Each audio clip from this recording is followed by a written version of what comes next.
ಸಮಾವೇಶ ಕೂಡ ಮಾಡ್ತಿದ್ದಾರೆ. ರಾಜಣ್ಣ ಅವರು ಅವ್ರ ಮಂತ್ರಿ ಆಗಿದ್ದಾಗ ಅವ್ರು ಯಾವ ರೀತಿ ನಡ್ಕೊಂಡ್ರು ಅಂತೇಳಿ ಅದು ಜಗಜ್ಜಾಹಿರವಾಗಿರ್ತಕ್ಕಂಥದ್ದು. ಅವ್ರ ಭಾಷೆಗಳು ಯಾವ ರೀತಿ ಇತ್ತು, ಅವ್ರ ನಡವಳಿಕೆಗಳು ಯಾವ ರೀತಿ ಇತ್ತು ಅಂತಕ್ಕಂಥದ್ದು. ಈಗ ಮಾತು ಮನೆ ಕೆಡಿಸ್ತು, ತೂತು ಒಲೆ ಕೆಡಿಸ್ತು ಅಂತ ಗಾದೆ ಇಲ್ಲ.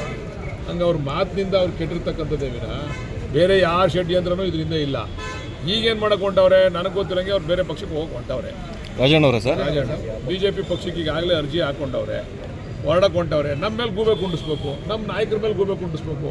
ಇದು ನಮ್ಮ ನಾಯಕರ ಷಡ್ಯಂತ್ರ ಇಲ್ಲವೇ ಇಲ್ಲ ಇದರಲ್ಲಿ. ಇದು ಹೈಕಮಾಂಡ್ ನೇರವಾಗಿ ಇಂಟರ್ಫಿಯರ್ ಆಗಿ ಹೈಕಮಾಂಡ್ ವಿರುದ್ಧ ಇವರು ಆಡಿರ್ತಕ್ಕಂಥ ಮಾತುಗಳಿಂದ ಅವ್ರನ್ನ ವಜಾ ಮಾಡಿರ್ತಕ್ಕಂಥದ್ದು.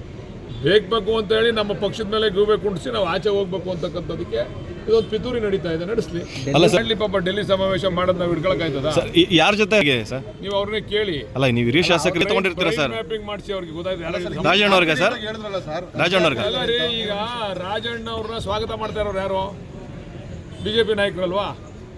BJP ನಾಯಕರು ರಾಜಣ್ಣ ಅವರು ಒಂದು ಮಾತು ಹೇಳೋರು, ನನಗೆ ಯಾವ ಪಕ್ಷದ ಅವಶ್ಯಕತೆನೂ ಇಲ್ಲ ಅಂತೇಳಿ. ಅಲ್ಲ, ಯಾರ್ದು ಬ್ರೈನ್ ಮ್ಯಾಪಿಂಗ್ ಯಾರ್ದಾಗಬೇಕು ಸರ್? ರಾಜಣ್ಣ ಅವರು ಯಾರ ಜೊತೆ ಸಂಪರ್ಕದಲ್ಲಿ ಅವ್ರೆ ಅಂತ ರಾಜಣ್ಣ ಅವರು ಗೊತ್ತಾಗಬೇಕಾರೆ ಈಗ ಅಂದರೆ ಇನ್ನೊಂದು ಸರಿ ಹೇಳ್ಬೇಕು. ಅಲ್ಲ ಸರ್, ನೀವು ಕಾನ್ಫಿಡೆಂಟ್ ಆಗಿ ಹೇಳ್ತಾ ಇದ್ದೀರಾ. ಅದಕ್ಕೆ 100 ಭಾಗ ಇನ್ನು ಸ್ವಲ್ಪ ದಿವಸ ಕಾಯ್ದು ನೋಡಿ. ನಮ್ಮ ಸರ್ಕಾರ ಇಲ್ಲದೆ ಹೋಗಿ ಹಿಡಿದು ಹೊಂಟೋಗ್ಬಿಡೋರು. ಸರ್ಕಾರ ಅದೇ ಅಂತ ಒಂದೇ ಕಾರಣಕ್ಕೆ ಅವ್ರು ಅಷ್ಟೇ. ಇಲ್ಲಿ ಅವ್ರು ಆಗಲೇ ಒಂದು ಹೆಜ್ಜೆ ಹೊರಗಡೆ ಇಟ್ಬಿಟ್ಟವ್ರೆ, ಆಗಲೇ ಚರ್ಚೆಗಳು ಮಾಡವ್ರೆ. ಯಾರ ಜೊತೆ ಸರ್? ಕೇಂದ್ರ ನಾಯಕರ ಅಥವಾ ಇಲ್ಲಿಯವರ ಸರ್? ಎಲ್ಲರ ಜೊತೆ ಚರ್ಚೆ ಮಾಡವ್ರೆ. ಅವ್ರು ಆಗಲೇ ಬೇರೆ ಬೇರೆ ಜೊತೆ ಬೇರೆ ಪಕ್ಷದ ಸಂಪರ್ಕದಲ್ಲಿ ಇದ್ದಾರೆ ಅವರು. ಸರ್, ಈಗ 2 ಸ್ಥಾನ